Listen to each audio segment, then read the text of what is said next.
Hi, Larry. Hey, everybody. I was telling you, David was saying he got blamed for the bowls. Hi, Larry. Oh, well, I called my friends Alex and Todd. I'm like, where did things go? I was just crazy. I thought she was very much. What? I want the Grenache and the, Wine glasses. there's an extra bottle in there. Extra? Yeah. Okay. Mute us. So I'm gonna mute everybody to start with. There's just a little bit of background noise. I'm sure I'm listening into people's conversations that don't want to be listened into. So I'll unmute it in a second here.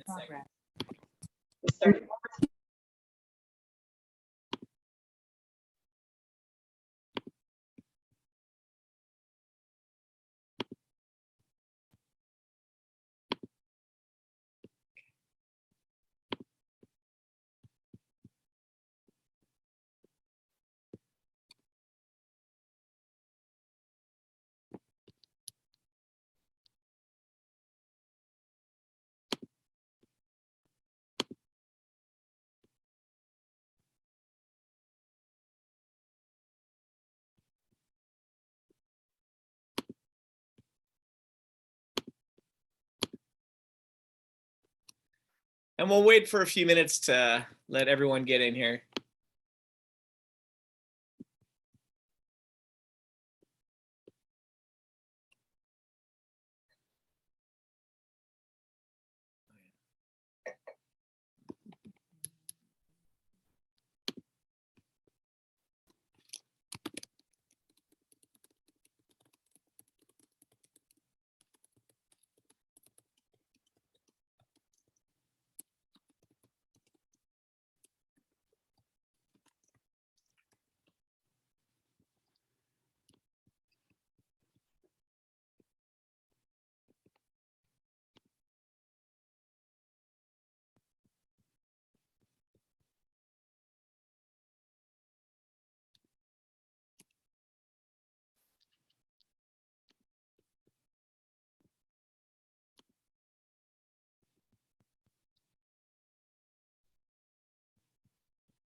Sonia and Dee.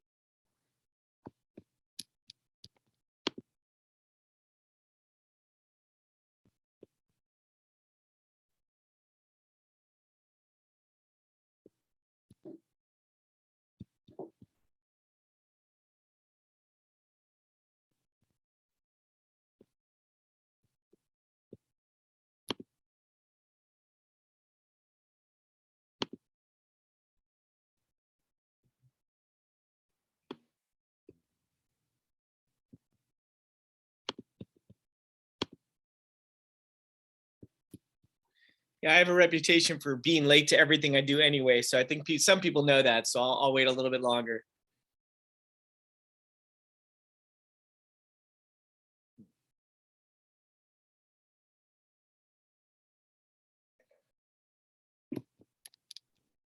It doesn't mean we can't start drinking already though, right?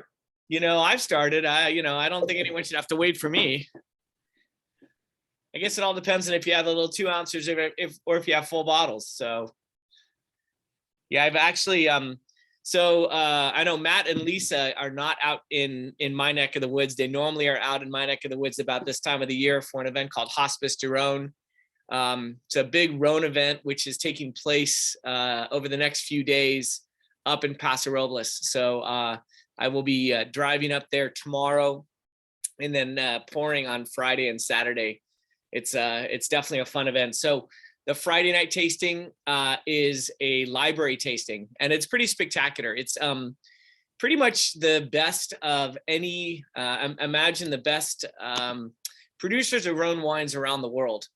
So you've got Guigal and Chapoutier, You've got the best Australian producers. It's pretty spectacular. So they have a library tasting on Friday nights. So people like Chateau Beaucastel will be pouring, you know, older vintages. So I don't have that many older vintages, but I'm actually bringing a 2015 Mourvedre Rosé. So I found a couple of bottles of this. I opened up a bottle just now at room temperature to kind of see how it was tasting, and it'll be fun to pour that tomorrow night or on Friday night.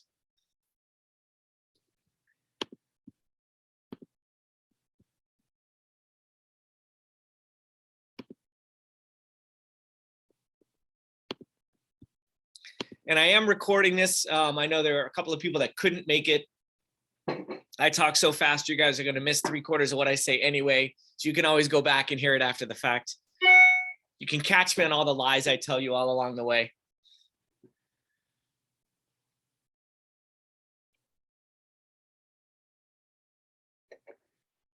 Well, we have, I think, the majority of people that are going to be here. If there's any stragglers, again, hopefully they'll be able to catch up. So I want to thank you all. It's been a while since I've done one of these Zooms. A lot has changed in all of our lives during that time.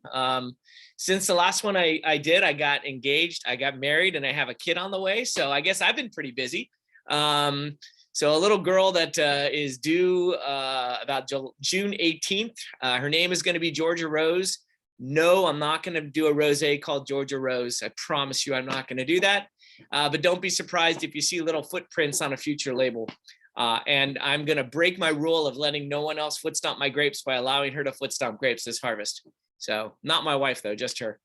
So other than that, life has been a little crazy. I'm sure for all of us in the last 2 months, I bottled 14 new wines.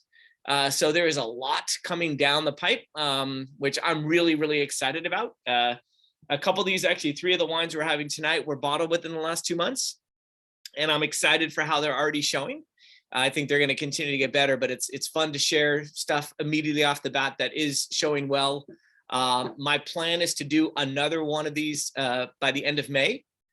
Beginning of June, I'm pretty much going to shut it down. But the nice things of Zooms, I can do them wherever. So I can do them holding a baby. So, we'll see about doing them throughout the summer. But as it gets warmer, it's also a lot more difficult to ship wines out. So May is probably going to work. June is questionable. And after that, I will hold off until the fall. But it's always so much fun doing these. I find them informational in terms of what I present, but also the comments that you guys make. As I said in the chat here, I leave the chat open. If you have a question, you can certainly ask it in the chat. You can unmute yourselves as well and ask anything that you'd like to. I will be pouring some different wines that you guys have had in the past, so there may be some questions that come up about those specific wines. I think everyone knows kind of my background story. I won't get into it too much, but I will say that in all honesty, I'm having more fun now doing what I do than ever before. I feel kind of more confident in what I bring to the table and how I differentiate myself from other people. And it's a lot of fun sharing these wines with folks. So as we get into this, I'm going to be pouring some different stuff. Like I said, some new wines for me. And one of the things that I'm going to be pouring, and I'll talk about it now, is my first Pinot Noir. Some of you may have been on Zooms or perhaps have heard me say that I'm never going to make a Pinot Noir. And I have short-term memory issues. I'm not sure I ever actually said that. I most likely did. I've learned a lesson in life. Never say never or always, or it's never a good thing or not ever a good thing. So I had never wanted to make a Pinot Noir because everyone else made Pinot Noirs and it was just me being similar to other people, but that has changed and I'm excited about that change and excited about some other things that are coming down the pipe as well. So the one thing hopefully that lives with me for the rest of my life is not change for change's sake, but change because there's no reason to put yourself into a box and stay within that box if you want to step outside that box. So we'll go into the first wine. So the first wine, so that call wasn't, that call was not recorded, Matt and Lisa. I'm sure other calls were recorded where I said that, but I guess that one was, I'm safe. So one of the questions right off the bat, what made you expand the varietals? A couple of reasons. One is hashtag 2020. 2020 was a strange year for all of us, and 2020 caused me to take a look at what I was doing and try to come up with things that weren't in competition with what I already do. So that kind of expanded my horizon. But the other thing was exactly what I just said, the realization that there's no reason I have to stay within a box. I think it's important to continue to be curious about what I do, and not only continue doing what I've been doing, but look for opportunities outside of what I'm doing that kind of align with my philosophies, etc. And that's where the Pinot Noir came about. That's where a couple of other wines have come about that I'll talk about as we get going here. So this first wine is a brand new blend for me. The wine is called Trilogia or however you want to pronounce it. I just can't call it Trilogy because that name is already used, but basically that's the intent of this wine. It originally, I brought Grenache Blanc in thinking I was going to do a very acid driven Grenache Blanc that was radically different than what my normal Grenache Blanc is, which is kind of rich, but still has good acidity. I wanted something that was crisp and clean. When the grapes came in, they were that way, but they were not necessarily as crisp as I thought they were going to be. And so I wanted to kind of play around with this blend to get there. And so the Clairette Blanche, to me, gives this wine great acidity. And then in 2021, so in 2020, I made a wine called The Outlier. It's a dry Gewürztraminer. I had made that wine before, but not since 2014. And it was so much fun working with that grape again after not working with it for so long. After 2020, I started speaking to other people that do make Gewürztraminer throughout California, including the folks at Navarro. And it turns out what a lot of people do is they foot stomp part or all of their Gewürztraminer and leave it on the skins for hours or even overnight. And the reason they do that is with Gewürztraminer, the aromatics are already in the skins. So by extracting a little bit more from the skins, it's not necessarily a skin contact white. You're pulling some texture, but you're also pulling more aromatic intensity. And so that was my intention. And so in 2021, I did about a third of my Gewürztraminer in that manner. I made the Outlier again, but I had too much of the Gewürztraminer that I thought was going to do well in that wine. And when I put this blend together, the Trilogia, I had about 6 different renditions of it. And after 2 days of sitting open and exploring it, this was the blend that I thought worked best. It gave some of the aromatic complexity from the Gewürztraminer, but not too much. And the Gewürztraminer gave it a little bit more texture as well. But to me, this wine has a very strong beginning, middle, and end, which I'm really, really happy about. It is still a young wine. I'm going to give it a kind of a nod out to those of you who were at my winemaker dinner at Bacchus. I poured these wines in the opposite direction, and I learned that night not to do that. So this wine, after you have the second wine, you'll see why. This wine is aromatic. The second wine is going to be kind of in your face, even more so. So people have described this wine as kind of the perfect pool wine. It's crisp, it's clean. If you let it warm up a little bit, it takes on almost a perceived sweetness. The colder it is, the drier it is. It's about 12.5% alcohol. So it's not a monster of a white wine, but to me, it fits a nice place in my portfolio of something that's crisp. And people have also asked me how it's going to age. My normal answer to that, I have no frigging clue. I've never made the wine before. But I will say that I've had this wine open 2, 3, 4 days. And I've been really happy to see how similar to its beginning part it still is after 3 days. So to me, that means it's got a decent life ahead of it, but how long I will never tell you because I don't know. So any initial comments, initial feedback? And again, you can raise your hand, you can just unmute yourself, you can put something in chat. But I haven't released this to the wine club yet. It hasn't been part of a release. I am pouring it in my taste room now because I really like where it's at. It'll be released shortly. So Larry, what you said about it being really crisp when it was cold, ours was so cold it like fogged up the glass. And so we tried it and we're like, oh, it's really crisp. And I was like, but it's almost too cold. And so we warmed it up with our hands, and it's exactly what you said. It takes on a sweeter tone the warmer it is. Yeah, I think a lot of white wines are like that. I mean, if you go into a restaurant, they serve you their wines by the glass at about 20 degrees. And the reason they do that is it doesn't taste like anything other than water. And that's kind of the intent. So the challenge is a white wine gets closer to room temperature. If there's any sweetness, it's going to be magnified. If there's any alcohol, it's going to be magnified. If there's any oak, it's going to be magnified. So that's the challenge. But to me, this wine, like many of mine, has two personalities depending upon the temperature in which you're serving it at. Yeah.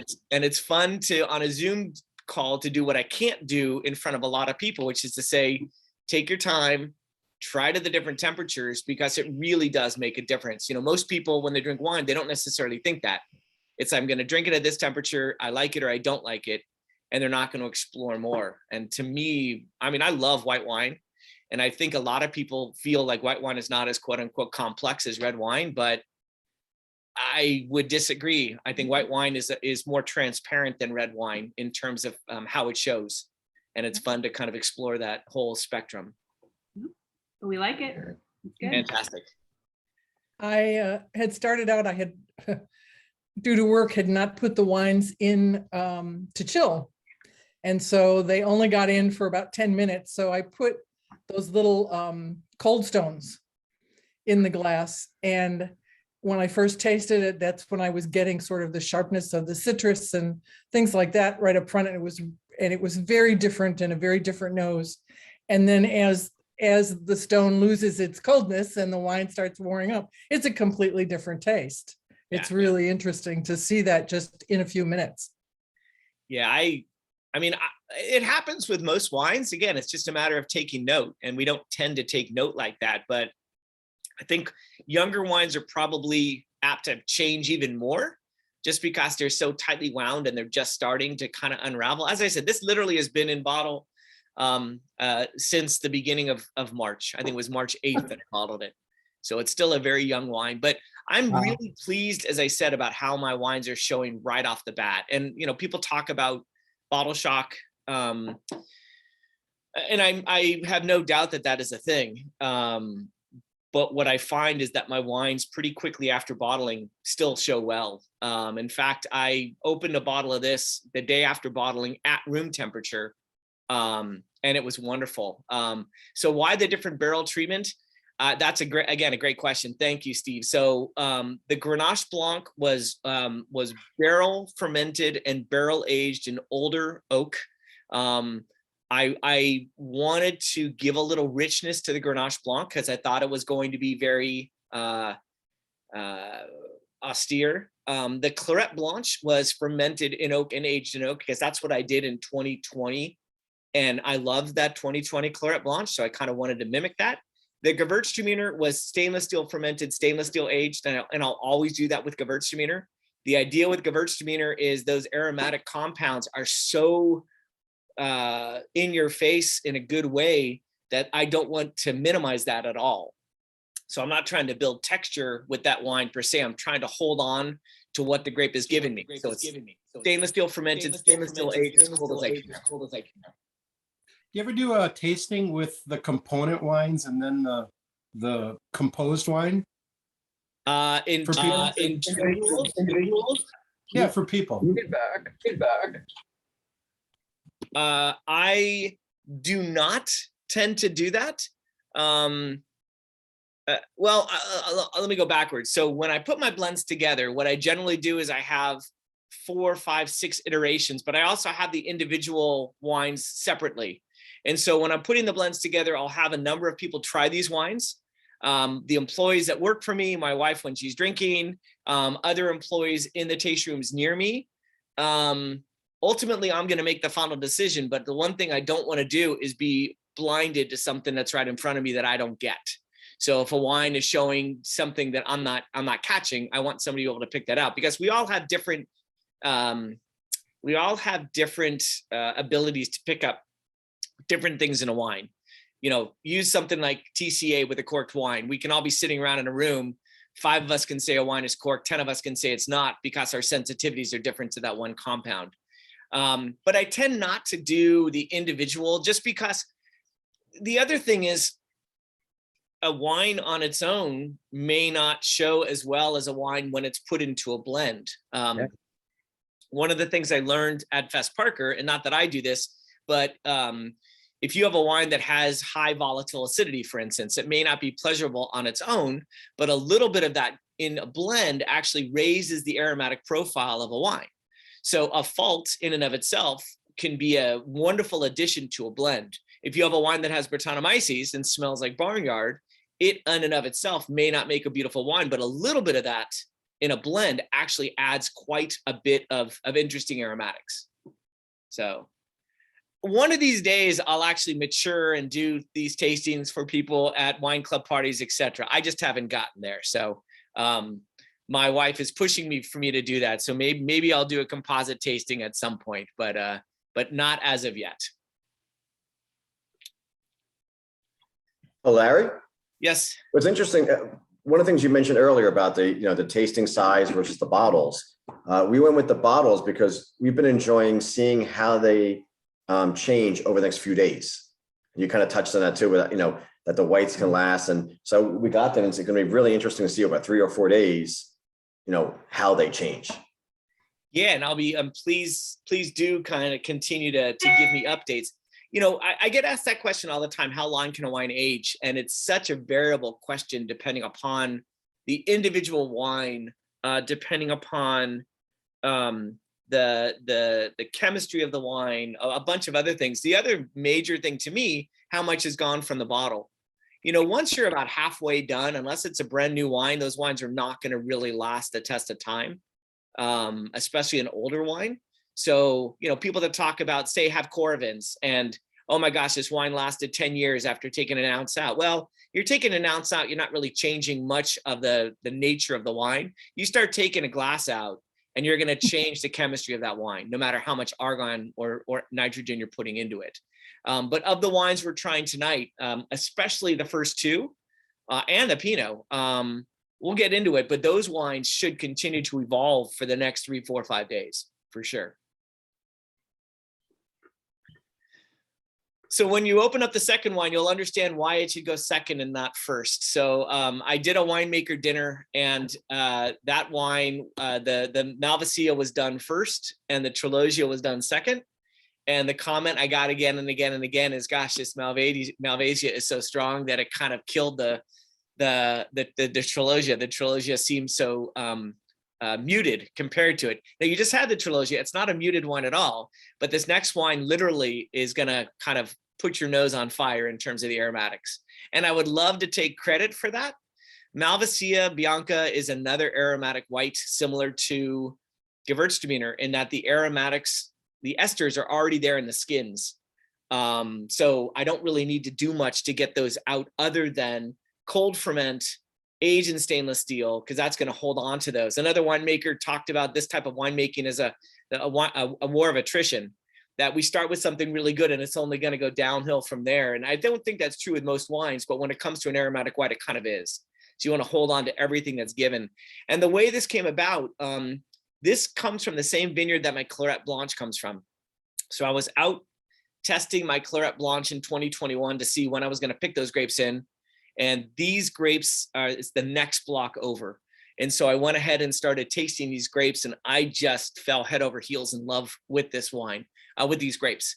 To me, and as you know, I don't like to talk too much about what I smell and taste, but to me, this wine reminds me of a Gewürztraminer meets a New Zealand Sauv Blanc, because to me, it has a great green herbaceous streak, but it's still very floral. So where does the grape originate from? Well, depending upon where you are, a lot of people are going to claim credit for this grape. I had some Portuguese people today. It's grown in Portugal. It's grown in Spain. It's grown in Italy. The Italians want to claim ownership of it. And I associate it more with Italy, but there's plenty of it grown in Spain as well, for sure. In this area, there's not a lot grown. The Larner Vineyard has a little bit that Michael makes himself, and then he sells to Paul Lotto to make a little bit of Malvasia. Michael actually bought fruit from this same vineyard as well. Steve Clifton at Palmina has made one as well, but there's just not a lot of Malvasia. It's not an easy grape to sell. It's not an easy wine to sell because people have not heard about it more than anything else. So another point on this wine, it's got about 14.5% alcohol. And I say that not for any other reason than with an aromatic white, texture is going to come one of two ways. You're either going to get texture because of residual sugar, or you're going to get texture because of alcohol. And in the case of this, if this wine was 12.5%, it'd be a very light wine. Because it's 14.5, it actually has, to me, quite a bit of depth.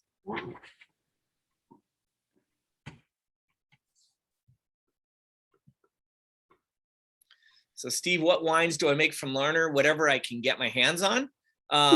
So I get Grenache, Syrah, and Mourvedre. I get a little Viognier that I co-ferment with my Syrah occasionally, depending upon whether it's available or not. I'm not able to get Viognier. I'm not able to get Malvasia from him. And what I do get, I hold on to, because it's very difficult to get fruit from that vineyard anymore. He doesn't open it up to too many people. And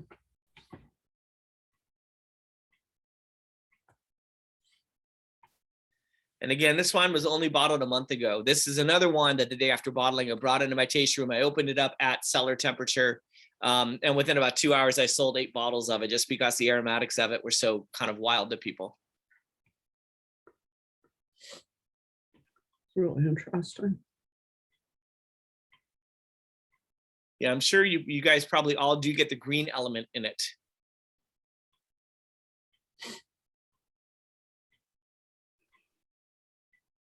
Some people make this more off dry. It's kind of all over the place in terms of what people's mentality is. No different than Gewürztraminer, no different than Riesling in terms of what they're trying to achieve. So Elisa asked what the 2021 growing season was like. 2021 was a good year. No major issues whatsoever. The vintage went kind of without any issue, and it was a relatively long vintage, similar to what the vintages used to be like in Santa Barbara County. I have a feeling 2022 will not be as pristine because of how hot it's been and how little water we have. So my guess is we're going to see an earlier vintage than we've seen in the past, or at least that we saw last year. Last year was relatively normal. Yeah, and Steve, I thank you. It seemed obvious to me after the fact. So. Yeah, and I get asked this question often. So we have not been affected by any of the wildfires that have affected Napa, Sonoma, even Monterey County. Santa Barbara County is fortunate in that we are so far south. It didn't affect us in 2020. In fact, we were able to provide grapes to a lot of vineyards in Napa and Sonoma that couldn't get grapes. So a lot of Pinot and extra Pinot and Chardonnay. It's a good and a bad thing. It's great that that happened. The bad thing is many of them fell in love with these grapes. Now they're coming down here to get more, and we're seeing prices of grapes go up, which is not fun for a small producer like myself who doesn't have unlimited budget to spend on whatever I can get. So I'm glad I've got the sources I have. I'm holding on to those sources nicely. But I've already been notified by a couple of vineyards that we had evergreen contracts. So every year it was kind of assumed that everything was, as long as they're happy and I'm happy, we're going to move forward. Some of them are saying we're still going to sell you fruit, but the contract is null and void because we're going to see prices go up on fruit. So know that going into this year, which is a bummer. Question: are all of your wines under screw cap? And yes, I have made a total of 4 wines that are not under screw cap. I did a joint venture with a winemaker named John Cabot up in Humboldt County. John does not use screw caps, so we use corks for that. Early on in 2007 and 2008, I did a wine called Thread, which was a joint venture between me and 3 other local winemakers. And that was, and the reason it's called Thread is we all worked at Fess Parker together. And so that wine was not under screw cap. And then in 2008, I did bottle my very first Cuvée Loco, which is a Larner Vineyard blend. I bottled 12 Magnums in cork, and I still have 6 of them in cork that are resting upside down in a cage that at some point I need to label and do something with, but I've not done anything with it in over a decade. How do you remember that? Well, it's easy when I don't have that many variables. You know, everything else has been screw cap. So it's kind of like, you know, I tell people are like, well, how do you remember how you make your wines? I'm like, well, I make them in a pretty similar manner, right? So I don't have to think very heavily about it because the methodology is pretty consistent. But I've been happy with screw caps. I say this every time. Screw caps are not a perfect closure. I've had issues with screw caps. One of the biggest problems with screw caps is there's nothing inside the bottle to protect the wine. So if the cap gets dinged really hard, the antioxidative characters are going to be broken down and the wine could oxidize. So that is always a possibility with screw caps. But short of that, I've been very happy the way my wines have aged under screw caps. The other thing, for those of you who have full bottles, you can open up the whites. Well, you know what, I take it back. Because in 2021, I didn't do this, but if you open up, when you open up the rosé and you open up the reds, you're going to see they're two different color insides of the caps. So I use a tin-based liner for my whites and my rosés and a polymer-based liner for my reds. I did not do that in 2021. The reason, or the 2021 whites, and the only reason I didn't is they didn't have it available to me. And in a year like 2022, you use what you can get your hands on.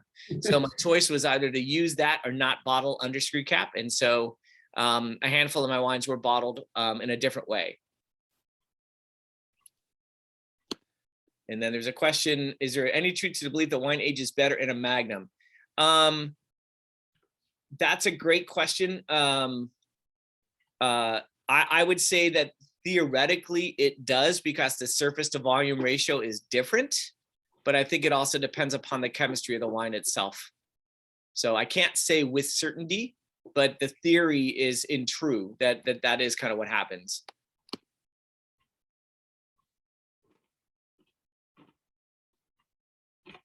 And Sandy, thank you for that. I will use that. Huatakai?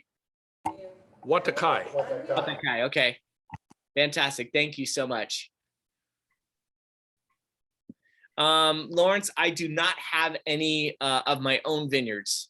So I've sourced my fruit from a 25-mile radius of where I'm sitting right now, but I don't own any of my own vineyards. I work with vineyards in pretty much every AVA within the area, but I have never owned any of my own vineyards. It is not necessarily my goal to own a vineyard.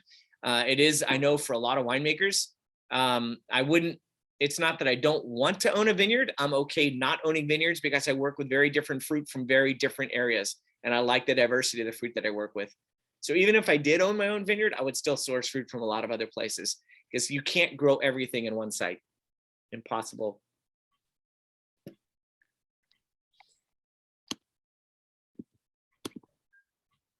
So in addition to these whites, I also did bottle my 2021 Claret Blanche. I also bottled my 2021 Outlier. So those are the 4 whites that I just bottled a month ago. And those will be released shortly as well. Are you happy with the new Claret? I am. I literally just sold out of my last year's Claret. It was a different vintage, slightly different weather. The acid is still there. I don't think it's as pronounced, but I'm happy about the way it is showing similar to the 2020. And it's very different. It's funny. Claret is one of those varieties that I think Passo's taken a greater lead on that. Because of Tablas bringing those in, there's more people working with the variety up there, but they're making it in generally a richer style than what I make it. And in fact, there's a couple of other people in Santa Barbara County that are as well. They tend to not have it as acid driven. I'd rather pick it earlier and have it acid driven because then it separates itself from my Marsans and Roussan's, etc. So it kind of plays the role of pick pool for me, even though I can't get pick pool.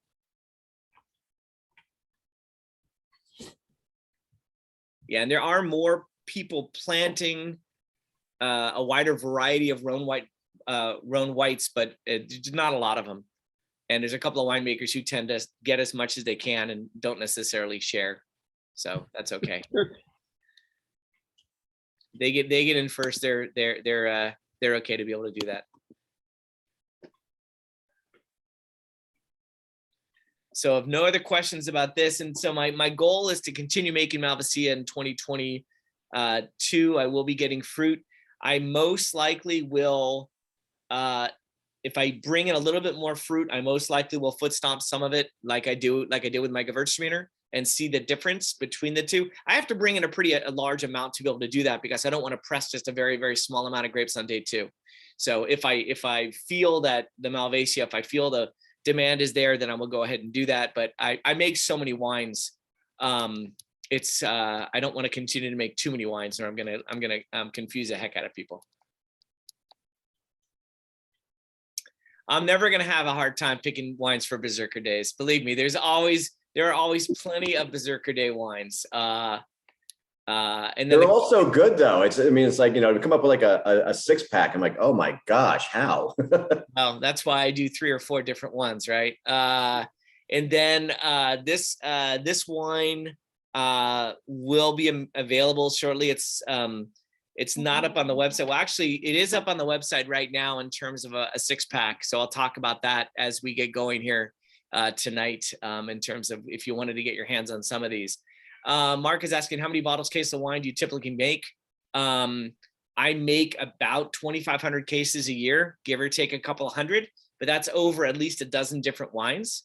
So like my rosés, I'll make a couple of hundred cases of those, but many of my reds, I'm making 4 to 6 barrels. And many of the whites, I'm making a small amount as well.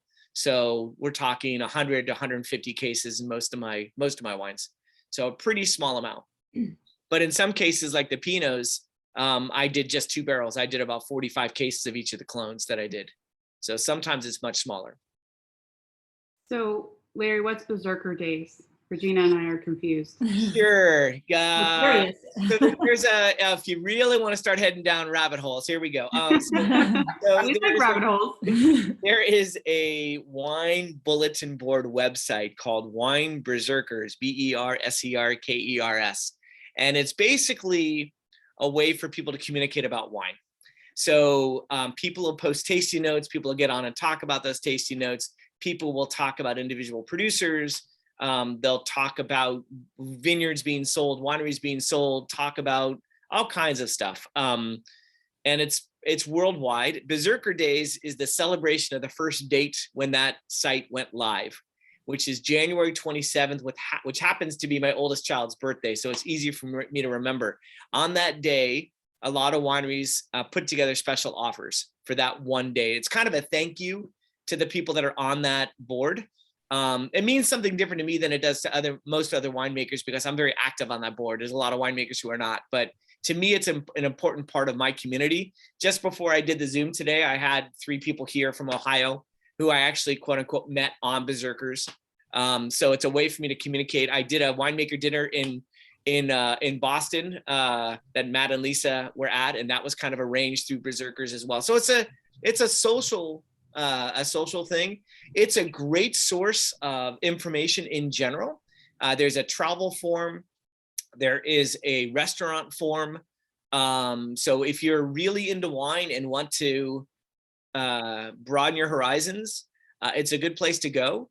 I will say that it is a little intimidating for a lot of consumers to get on there because people tend to have very strong opinions about things. And if you go outside of what their opinions are, you oftentimes get flamed. I'm known to go on there and I don't care. So I just kind of voice my opinions and I tend to be a devil's advocate. I grew up with 4 brothers, so I'm used to the devil's advocate concept, but I'm also on there because a lot of people get on there and I was talking to an architect today. I said, so somebody watch an HGTV show, they're an architect, right? There's a lot of people who think that they know all about winemaking and get on there and they've never made wine before, but they read about it in a book. And so they're going to espouse their thought processes. So I kind of get on there to kind of offshoot that.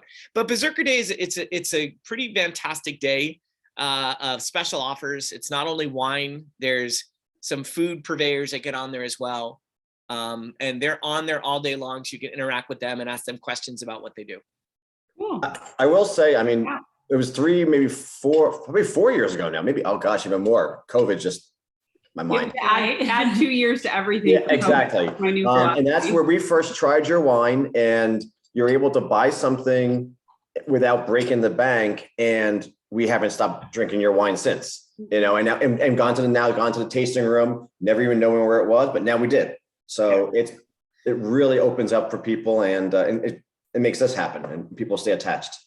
It is a powerful community. They've now have an offshoot of kind of a newbie berserkers, so new wineries that will get on there and offer special offers on a separate day throughout the year. So if you're really into wine, again, it depends upon how far down rabbit holes you want to go.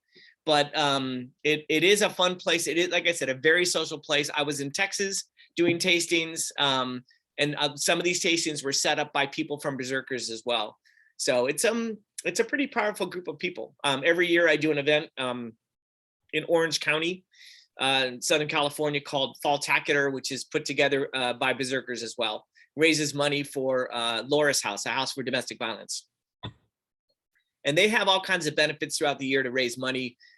Somebody, generally in the first part of the year, somebody will pick a group that they want to donate money to, and you get on there and choose a theme, you write a tasting note, and they'll donate money in your name with that tasting note. So Cool. Yeah. I'll check it out. Thank you. you're welcome. Just be prepared.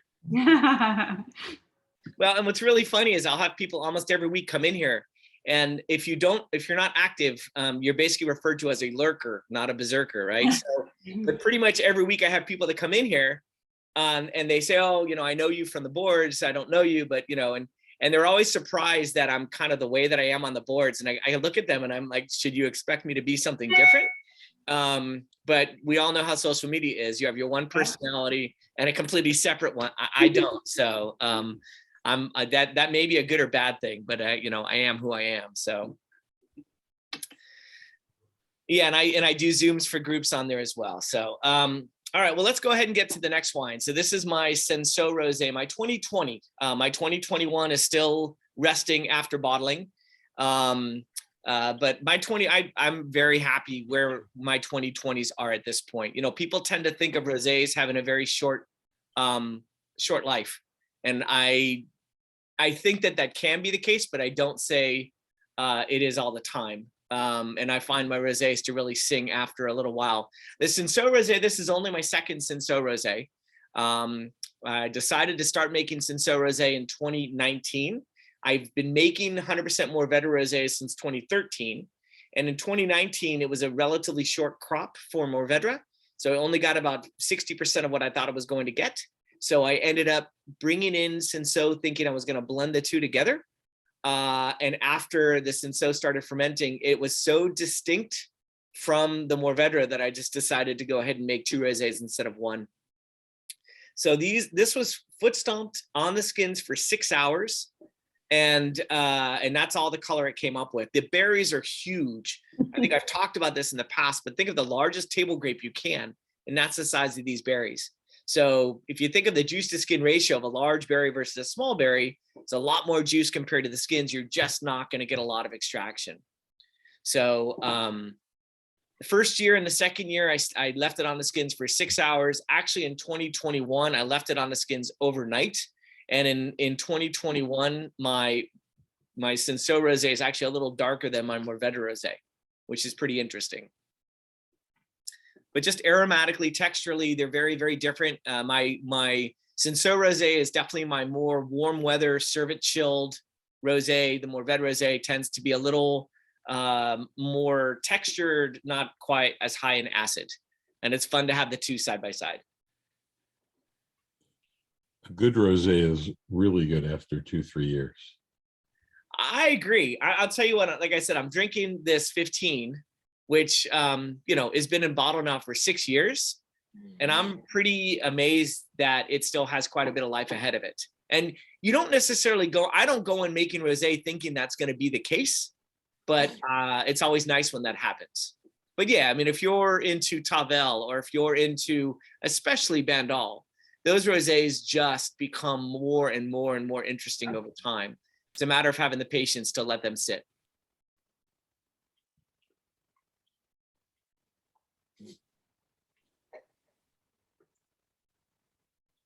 But I find the Cinsault to be a lot more high-toned, a lot brighter than the Mourvèdre. So you're getting mushroom cream sauce. Okay, well, that's interesting. Not something I've gotten in the rosé, but that's the fun thing that we're all going to get something different. I never tell anyone they're wrong for what they're getting. I mentioned this at the last winemaker dinner. I did a tasting in LA a couple of months ago, and one of my red wines, somebody said it smelled like kerosene. And as a winemaker, you're not really sure you want to hear that, right? But I looked at him, I said, "You work in that industry, right?" He goes, "Yep, and I love that smell." So, what's pleasurable to one person is not necessarily pleasurable to another, because it's all based on your background. It's all based on your memories, right? So, if you work in a certain field, you might pick out those smells more often than other people are going to pick out those smells. So that's why I never want to tell anyone they're wrong, because you can't be wrong. I mean, it's your sense of smell. It's not mine. And that's why I don't write winemaker notes on what I smell, because I don't want to lead people down a path. They think that there's something specifically that they're supposed to get, because I don't want people to feel bad when they don't get what they're quote unquote supposed to. But generally speaking, I'm gonna guess. I'm gonna guess, Stacy, that you probably like mushrooms, because if you didn't like mushrooms, you're not gonna smell mushrooms in a wine. Mary, I'm gonna think that you probably like cotton candy. If you don't like it, you're probably not going to get that on a wine either. So we tend not to smell things we don't like. So and mushrooms is a great example. If you don't like mushrooms, you're probably never going to pull mushrooms out of a wine. If I tell you I get mushrooms, you're going to be really pissed at me, because that's all you're going to get. It reminds me, I was down with my wife in Santa Barbara a couple of months ago, and we went to a restaurant, ordered a Pinot Noir. And she had, this was more than a couple of months ago, because, let's go back up before she was pregnant. I tried the ounce pour, and we both tried. I'm like, yeah, it's good. Go ahead. And, she got a glass. I didn't try it. It came from a different bottle. She drank 2/3 of it, went to the restroom. When she came back, I said, it smells like wet paper towels to me. She put her nose in and said, "Gee, thank you. I can't drink this anymore," and put the wine to the side, because that's all she got. So the power of suggestion can be a powerful thing in a good way or a bad way. Larry, that is unique though. I mean, a lot of places, it's wine notes like you wouldn't believe. It's like, really? Well, it's all to sell you, right? Because we basically want to tell you notes of things that are pleasurable. So you're going to get fruits, you're going to get spice, you're going to get oak, you're going to get flowers. You're going to get things that in general can only be perceived as positives. There are people that tell stories with tasty notes, right? And those are fun to kind of read and kind of get into. But most of the time, you're going to hear things, you're not going to hear people talk. The trade will talk about things like mushrooms, right? The trade will talk about things like black licorice. You're not going to see black licorice on a tasting note, because a third of people aren't going to want to try the wine. They don't like black licorice. But if I say fennel, it's okay. It's the marketing that we do. And I understand it. I just disdain it. It does put me at a disadvantage, because people are used to being led a certain way. It's just not what I want to do. I want people to explore how they want to explore. The most important thing for me is to create an environment where people are comfortable smelling and tasting anything they want to smell and taste in a wine, and not feeling inhibited from smelling it or mentioning what they get. Because I see that happen as well. I'll talk about something and I'll see people smelling, and they'll have this like confused look on their face, and they'll say, "Well, I'm getting this. That can't be right." I'm like, why can't it be right? If that's what you get, that's what you get. And in a situation like this, it's even confounded more, because we're all drinking a different wine, because they've been put in a lot of times put into small bottles shipped across the country, right? We're all having it at different temperatures. We're all having it at different glasses. It's 3 hours difference on the East Coast. That's going to change things as well. So I mean, just the variables that to believe that we're all going to get the same thing out of a wine, to me, it's not very realistic. So Larry, that's what Regina and I were just talking about, though. That's what we like about you and your wine, is that you don't tell us. Like, I don't need somebody to tell me what I'm going to smell or taste. I would rather just go in kind of blind. It's a different way of doing things, though, because again, as Richard said, most of the time you're kind of going to be led to believe something. I was at a brewery recently, and they said, "Oh, this beer has notes of this and this and this, and it won a gold medal." Like, great. What does a gold medal taste like? I understand. I understand why. people, I mean, listen, people are taken in by ratings. I keep joking, but I'm getting closer and closer. I want to take out a whogivesapoop.com website and rate all my wines 98 points. And, somebody rated it 98 points. So, it's amazing how that changes the way people perceive something. And I see that, I hear that every day. And even people claim they're not taken in by it. So for instance, on Wine Berserkers, people say, well, I don't care about scores. But then the first thing is, what did that get? If you don't care about scores, then why does it matter? It's the wine industry is a very strange industry. So one of the things, like, I'm on social media a lot. And so Costa Brown is a producer of Pinot Noir, high-end Pinot Noir. And they've had a change of winemaker. They've been purchased now by a venture capital firm. And people are curious of whether it's the same wine that it's been in the past. Well, of course, it's not the same wine. But now they're questioning, well, should I be drinking this? It's like, if you like it, who cares? I mean, what should any of that matter to you, instead of being worried about what other people think? And yet with wine, so often it's a status symbol. Like, well, you can't drink that anymore. That's not cool anymore. It's like, well, why? If that's what you like. I mean, I grew up listening to the Go-Go's. I'm still going to listen to the Go-Go's. I don't care. Maybe they're popular. Maybe people, I don't care. It's still good music to me. So, I don't know. I just think that people are too afraid to have their own opinions. And especially in the wine business, it's a pretty big issue. Ask the Merlot industry after Sideways, right? Well, exactly. And it's amazing how something so simple can change so much. Now, the ironic thing is, one of the best wines the Hitching Post makes is their Merlot, but that's it's a whole other issue. So, all right, well, let's move on to the next wine, which was my very, very, very first ever Pinot Noir.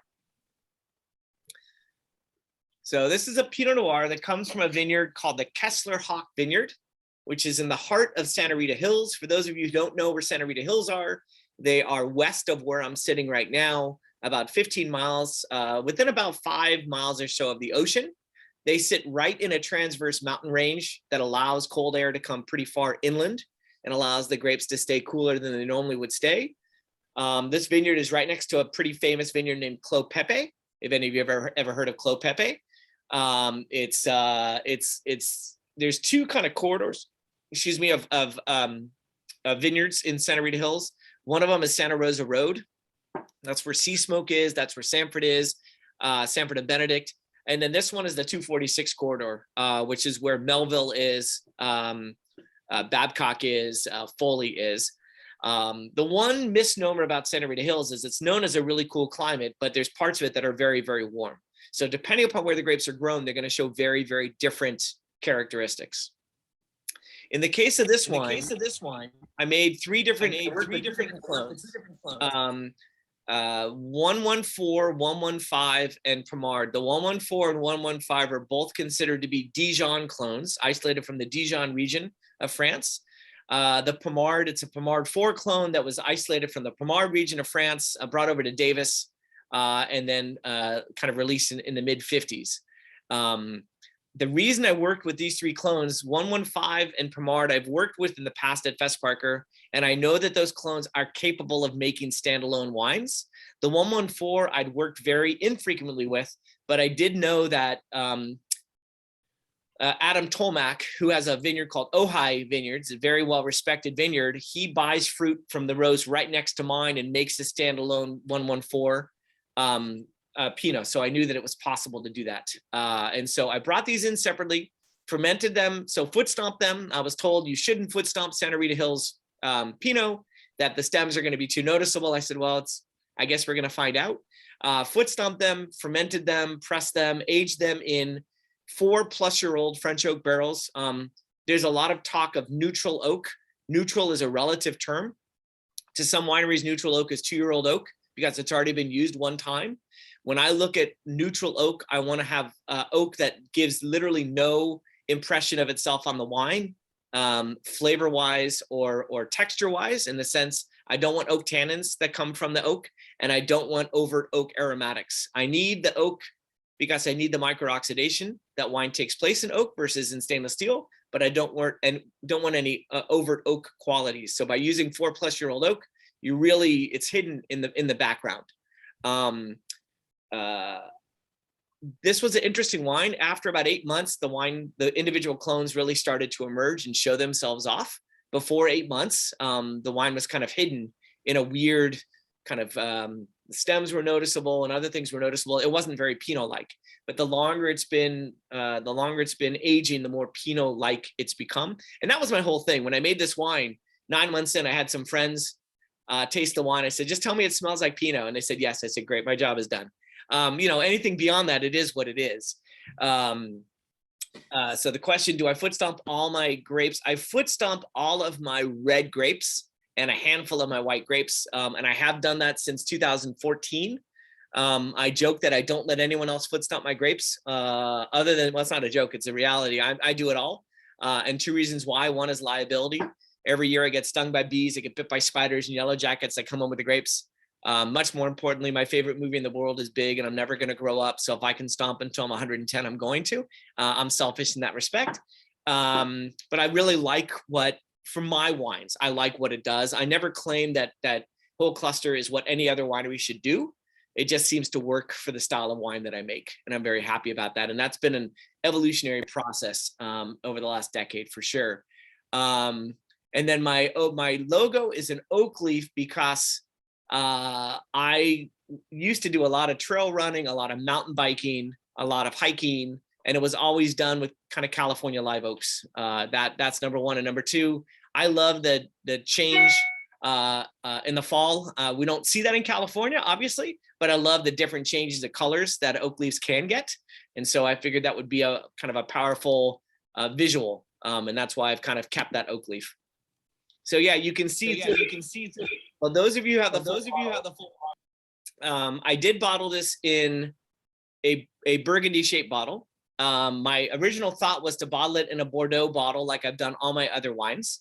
And I figured that if I did that, I was simply being dogmatic because I was going to do what I wanted to do regardless. And I would have shot myself in the foot.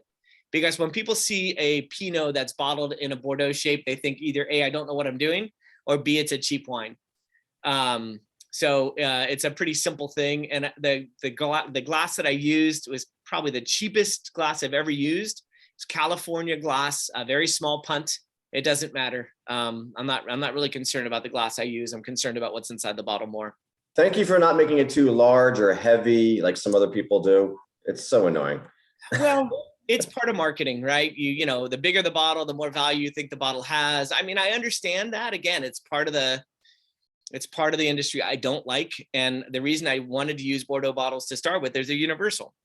They'll fit. And they don't fit. The larger ones don't fit into certain wine cabinets. If you have a wine cabinet. Oh no! If you ever buy wine from Turley, you have to have a separate wine cabinet. You know, they're bigger than champagne bottles. They're huge. I mean, champagne bottles have to be big. So if you've ever wonder why champagne bottles are the way they are, well, they have to be that thick because of the pressure that's built up in them. You don't want them exploding. But short of that, there's no reason why a wine bottle has to be as big as it is. Steve is asking why the white label. Well, I wanted to make these labels different than my current labels. The original thought was to simply reverse out. So the idea was it was going to be identical to this label, except which you can't really see because it's so dark. But instead of being a red, it was going to be a white label with red writing. And I kind of gave that to my designer, and my designer came up with something different. So I will say, in all honesty, my wife hates these labels. She just doesn't like the look of the label. And everyone that I've shown this label to loves them. So I gotta let her know that she's wrong. Not a very good thing for me to say, but she's wrong. So, but yeah, so that's why they were white. It's tough to come up with a new look. I wanted to kind of keep going with what I did. And thank you, Sean. I appreciate that. I wanted to kind of keep going with what I did, but make them stand out a little bit more. And that's why I did the label that I did. So this wine is a 60% of clone 115, 20% each of clone 114 and Pommard. And I'll put it into terms that I'm familiar with, Rhone terms. So the 115 to me is like Grenache. The 115 raises all the aromatic profile of this wine. It gives it the fruit and the spice. The Pommard is like Syrah. It gives it its backbone. And the 114 is like Mourvedre. It just kind of screws it up in a beautiful way by adding earthiness to the wine. And if you had all individual clones, you would see how distinct they all are. So putting the blend together was fun. I wanted it to be 115 dominant because I wanted that fruit component to be pretty noticeable. On another Zoom recently, somebody described this as like a Russian River Zin without the cherry cola, which I thought was an interesting descriptor of it. It is about 13.5 alcohol, so it's not a monster of a wine. I think it has very good acidity. I think it's a really nice food wine. It's really young.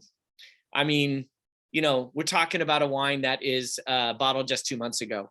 So this is a wine that's going to need time. If you're a wine club member and you receive these wines, it's the only time I've ever put a note in saying, please don't open them. I don't do that with my wines, but I know how much this wine is going to change over time.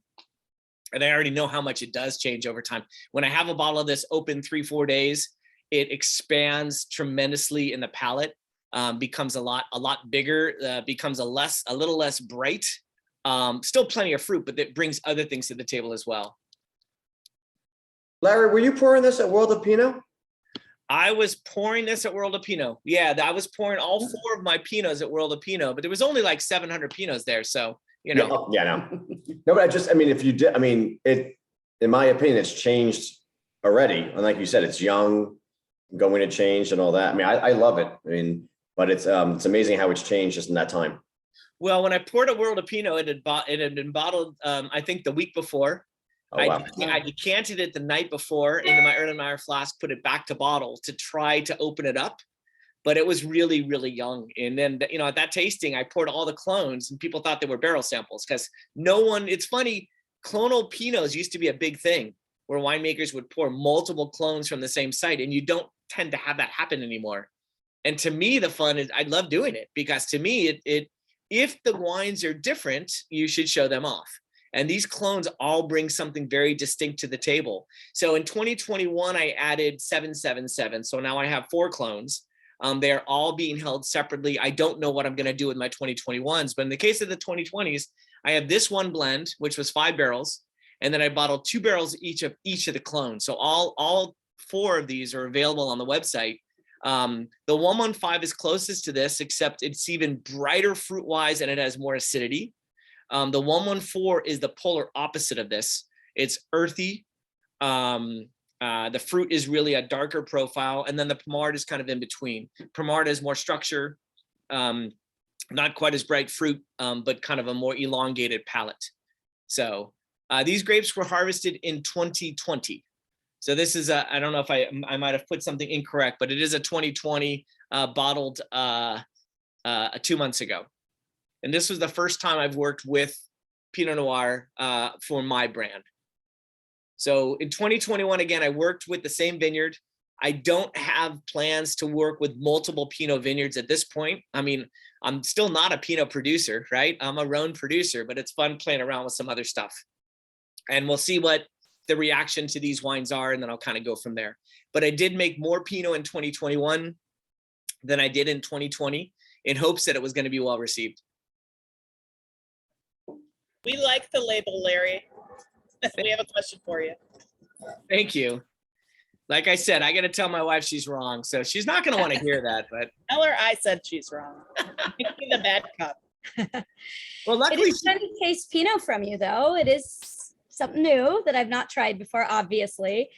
So how do you choose your clones? Is it how it grows in Santa Barbara County versus what's really enjoyed by, you know, when you blend the aromatic quality versus the backbone quality, what our public enjoys more in California versus in Burgundy? How do you choose the clone varietals that you? wow, that's a loaded question. I'll try to answer it as best as possible. As I said before, I know 115 and Pommard can make complete wines. And so the idea was to work with clones that I didn't need to fill in. There's certain clones like 667 or 2A, which I think are pretty boring clones on their own. They don't make complete wines. They're bits of they're bits of parts of a puzzle, but they can't make their own puzzle. Whereas 115 and Pommard can. I didn't know how these were going to show, in all honesty. Their clones have reputations for making interesting wines in and of themselves, but the site is going to overpower the clone in general. So like Pomard is a pretty well-known clone that's grown throughout Oregon and throughout California. And there are a lot of Pomard wines out there, but they're not necessarily the same aromatically. So I didn't know what to expect at all. I will say this blend was put together with 115 heavy, because the 115 is the most fruit forward of the three. And I just felt that that was going to be the easiest route in, that people would relate to that. But I wanted to make sure the 114 and Pomard were part of that to add some more structure and some more earth to it. Again, kind of like how I put together my Grenache based blends in the same way. So what would be like a clone in like Von Rummenigge? Is that like a, because it's so aromatic, it's such an important grape in Burgundy or whatever, I mean, important region, but we don't hear about if that clone gets like planted here. That's a great question. And I don't, yeah, you would have to probably speak to those producers, but in Burgundy, a lot of it is considered a Massal planting. So they have multiple clones that all get planted together and they're not treated separately. Treating them separately is definitely more of a New World thing rather than an Old World thing. Yeah. And I think that's, I mean, it's kind of goes back to like early California reds. So if you buy like a Ridge Lytton Springs, there's about 6 or 7 varieties in that because it's all been interplanted. But we again, New World, Old World. New World is individual pieces. Old World is a site. So there probably are. I mean, the Dijon clones were isolated from the Dijon region. The Pomard clones were isolated from the Pomard region. So clones are pretty interesting. But how it does in the area is maybe more important. Yeah, I mean, how it shows in a specific site, because soil, climate are all going to make it different. It's not going to be identical. It's not, you know, I compare them to heirloom tomatoes, you know, that the heirloom tomato itself, it's going to show specific characteristics, but those characteristics are going to be dependent upon soil, climate, etc. It's not always going to be identical. Totally. My Orange County San Marzanos taste nothing like what I would want to make a sauce out of in Southern Italy. Love it. And that's a perfect analogy, but tastes anything like it. And then in California, we have our own clones. So for instance, Joseph Swan planted, I don't know what clone in his vineyard, but the clusters were different shapes and sizes than what the clone was supposed to show from whatever that clone was from another region. That clone has now become its own clone, grown up in that site, and now grown in other places throughout California. Calera is another one. So that happens. Wente, there's a Chardonnay clone that came out of the Wente vineyard in Livermore for the exact same reason. We'll probably see that happen with other varieties. So for instance, Tablas Creek brought in all of these clones into Paso Robles. They planted them, they made a nursery, they've made those clones available to other people. Well, now they're resubmitting the clones at 20 years to the Foundation Plant Services. They're going to clean up those clones and it's going to kind of be the second generation. And that second generation may show some slight differences from the first generation. Cool. It's interesting. And, you know, the whole idea with clones as well is you can kind of match clones to rootstock and match them to site. So it allows us to become more, it allows science to take over a little bit in the process. Certain clones are going to be more fillers. They're going to produce more fruit. And so if you have a large vineyard that you need a lot of fruit, you might plant certain ones that are going to have bigger clusters. And then for specialty, you might plant other clones as well. So yeah, it's interesting. And again, Pinot is something that's still new to me. So I'm still learning as I go. I'm not a Pinot geek, so to speak. But it's a lot of fun playing around with the vineyard, playing around with the variety. And like I said, my only goal was, does it smell like a Pinot? Yes, great, done. Smells like Pinot. Yeah, beyond that, I'm pretty happy. So it is a lighter style of Pinot. I've had people say that they were surprised because they're so used to bigger, bolder Pinots. It was intentionally picked earlier. It's a pick between 22 to 23 bricks. So these Pinots are going to be in the 13.5% range. I just feel that really shows off this site really well. And even at 13.5, it still has plenty of fruit. It's not jammy, but it certainly has very fruit forward. It doesn't need to go beyond that in my mind. Somebody asked about the ageability of the clones. I think they're very similar to this. I've had them open multiple days. They're still evolving. Of course, I don't want people not to open my wines. You know, it's always one of the tough things. I have wine club members that will say, well, I look at this 8-year-old bottle and I want to open it, but I realize it can go longer. I'm like, open the damn bottle. I have more. There's always more wines. Please open my wines. The thing about the Pinots is to enjoy a glass on day 1 and let it sit, and then enjoy a glass on day 2 and see how it evolves. I think these Pinots are going to be interesting to follow for a while. So yeah, I'm excited to show them off. One of the other varieties that I did that I'll do on a future Zoom, I had done one Cabernet Franc in the past, but it was a very strange Cabernet Franc. It was my aberration. I like to say that's the weirdest one I've ever made. Smells like raspberry jam, tastes like beets. But We loved it. Yeah, I still have some, trust me. And I have magnums We of that. still have some. Yeah, no, it's a really fascinating wine. It stained the bottle purple. But in 2020, I made a Cab Franc in the style that I set out to make that aberration in. So it's very green and herbaceous. It's based on the Cab Francs that come from the Loire Valley. So when you put your nose in and you get some bell peppers, that's to be expected. In California, we tend to veer away from that style of wine. But Cab Franc, you either have your benchmark is either Napa and Bordeaux, where it's going to be more like a Cabernet Sauvignon, or it's the south of France, where it's going to be more herbaceous. And these are definitely herbaceous. So that'll be part of a future tasting. Yeah, and exactly, Lawrence. Well, the thing is, the pyrazines, you want to have some of them. You don't want to have too much of them. Because if all you get is pyrazines, then it's no different than anything else. There's not much enjoyment in just tasting a wine that tastes and smells like bell pepper. There has to be more to it than that. Yeah, and that was poured at the winemaker dinner I did. In fact, I did winemaker dinners this last weekend. In both winemaker dinners, it was paired with lamb, and did really, really well with lamb. It goes great with gamey foods. And this Pinot was part of the winemaker dinner I did in Pasadena a couple weeks ago as well. So I am trying to get this out. I'm trying to get people to try these wines because people don't expect me to do Pinot. At World of Pinot, people were walking by going, "What are you doing here?" So it's to be expected because it's just not something that I normally do. But it's been fun. It's you know, I'm doing it in my style. I really like the idea of no new oak whatsoever, and it definitely does set these apart. It definitely makes them aromatically different. That's part of the fun of it, is to set them apart without me trying to be quote unquote different. Are you going to keep yourself this busy with winemaker dinners and what's not? Once the baby comes? The short-term answer is I will have to take a hiatus unless I want to lose body parts. So yeah, I've got a lot of things between now and I've got a lot between now and the end of May.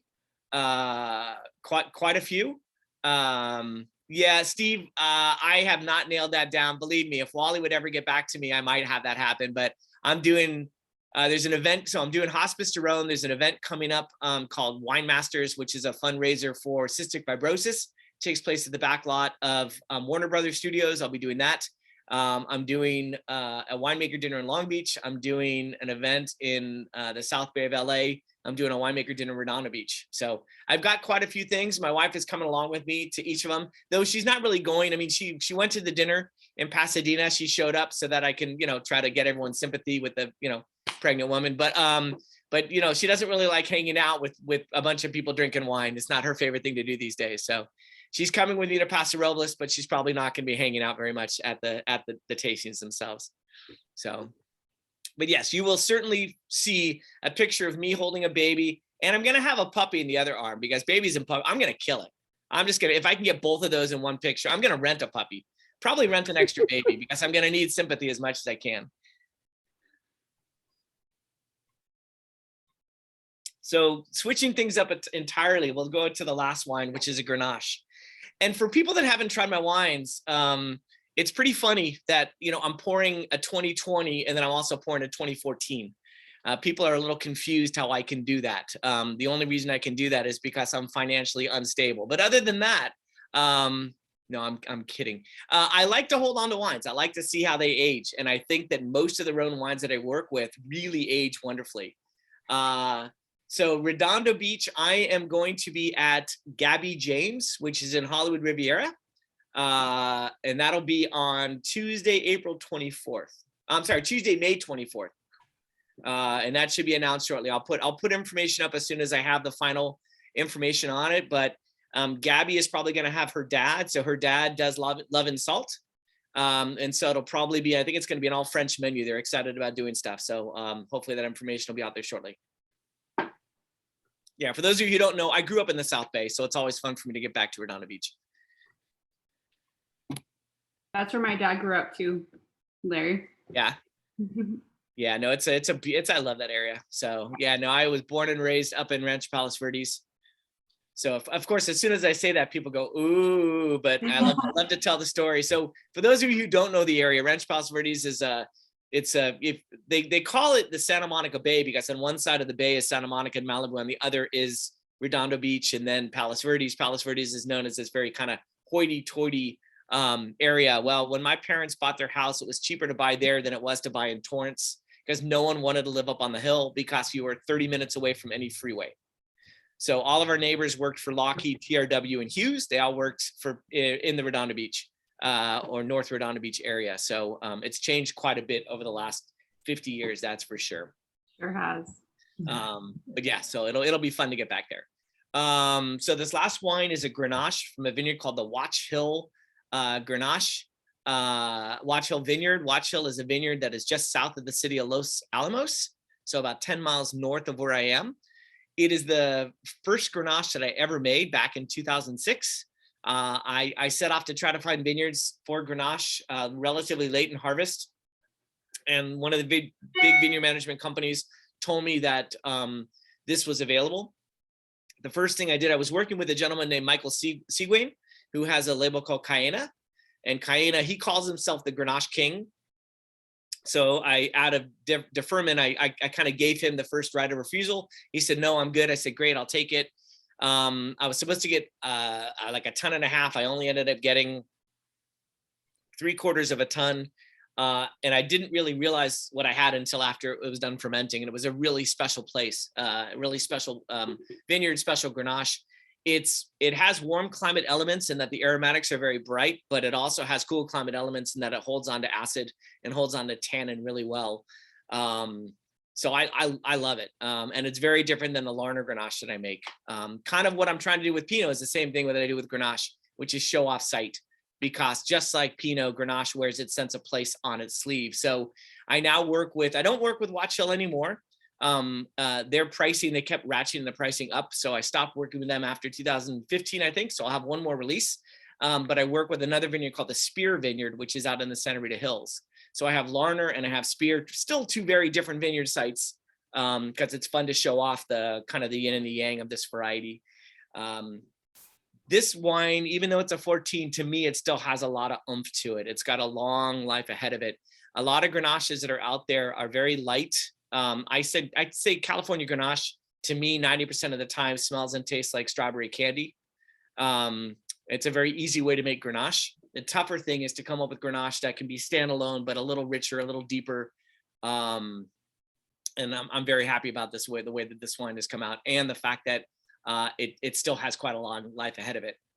Yeah, the spice, heat, and body, it is, and again, this is a 14.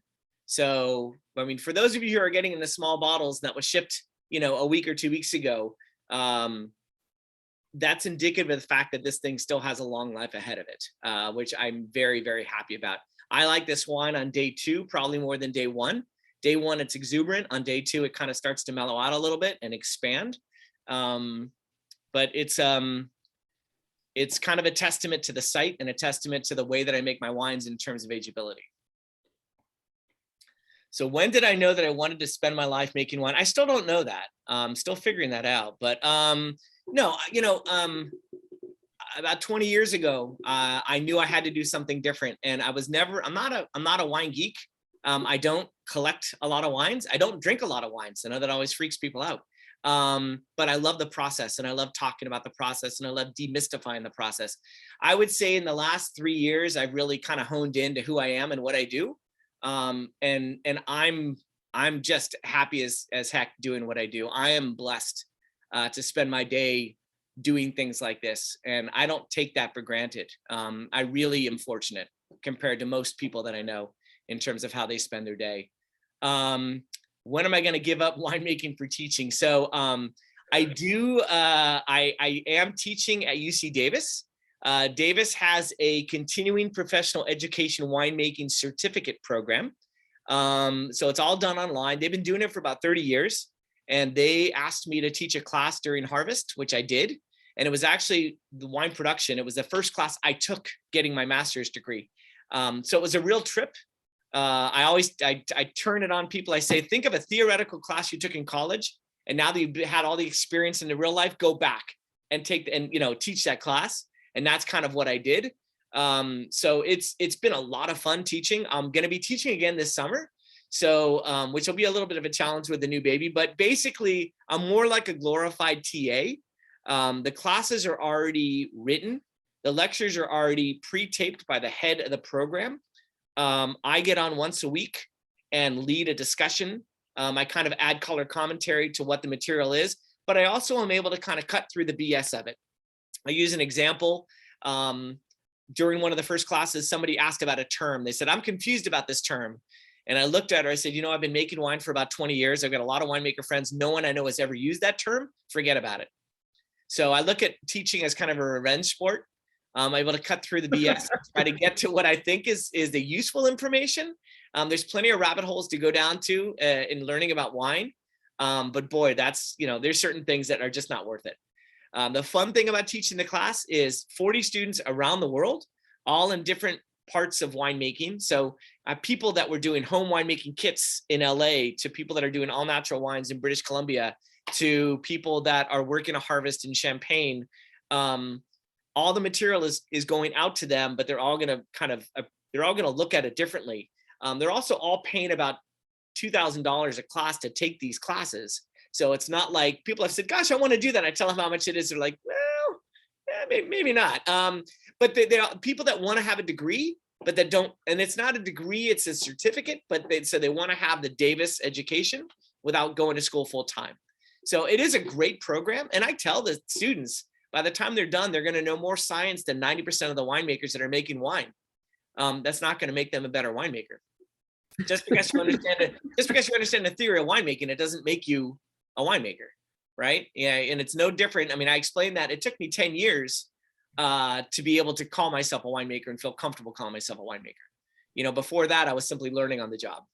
The grapes are from Los Alamos, not New Mexico. There is a Los Alamos, New Mexico. That's the nuclear site. No, this is Los Alamos, California, which is in between Santa Barbara and San Luis Obispo. It's just south of a city called Santa Maria. It is the atomic city, exactly. It's where all the very smart people are. Did I taste this Grenache with the Enology Club? I can't remember what I had for dinner last night, so I can't tell you what I tasted last year. So I am not 100% sure. And if it was, it would have been last year, so I forgot. Larry, I was wondering how many, and nobody wants to admit this, but I mean, your style of conversation, you probably would. How much winemaking did you go through where it was like, no, I don't like it, no, I don't like it, before you could say, okay, this is acceptable for me to put out? There has been one wine in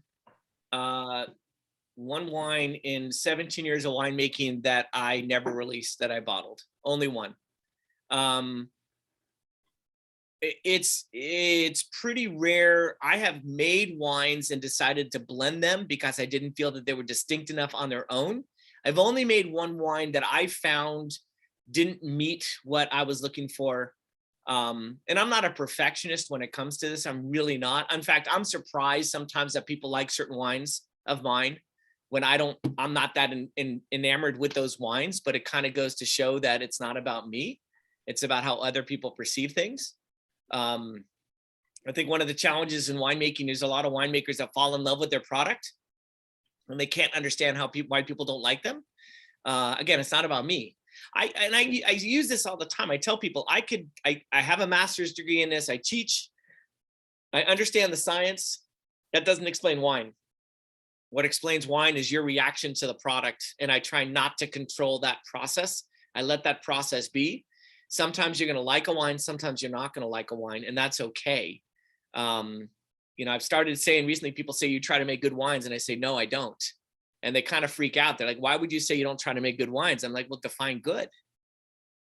I mean, good to one person is not good to another. So I try to make distinctive wines. So if I'm going to do a Zoom of 5 wines, if they all taste the same, I failed. And food is a big component too. I mean, if you have you eat a garlic, clove, and like, okay, what are you going to drink? I mean, what people bring into the tasting room, and I feel bad for you sometimes, like, oh, this wine's horrible. But I was like, well, what did you have before this? I mean, and I can't control that. I mean, but that's part of the reality of the fact. I mean, I try to control temperature. I try to control if a wine is open for a day or two, how that's going to affect the wine. I try to create as positive environment that I can. But I'll tell you, if you come in my tasting room and I'm playing jazz 1 minute and I put heavy metal on the next, you're going to describe the wine differently. So the Grenache with olives does sound like a good combination. Yeah, in fact, when I did the winemaker dinner, I just did this last weekend. The chef did amuse-bouches with each course. He said, give me 3 flavors for each of your wines, and I'm going to do 3 different little courses. So with my Syrah, he did olives was one of it, meat, smoke, and olives. So he did a olive tapenade, he did a smoked rib, and then he did some other meat dish that was brined in olive brine. It was really, really interesting. That was a lot of fun. Salt brings out a lot of things. See, to me, salt is so important in food, just like acid is so important in wine. A wine that doesn't have acid is going to be flabby. So to me, I try to achieve acidity in almost all my wines. And that's not a difficult thing to do as long as you understand the site and understand when you're going to pick.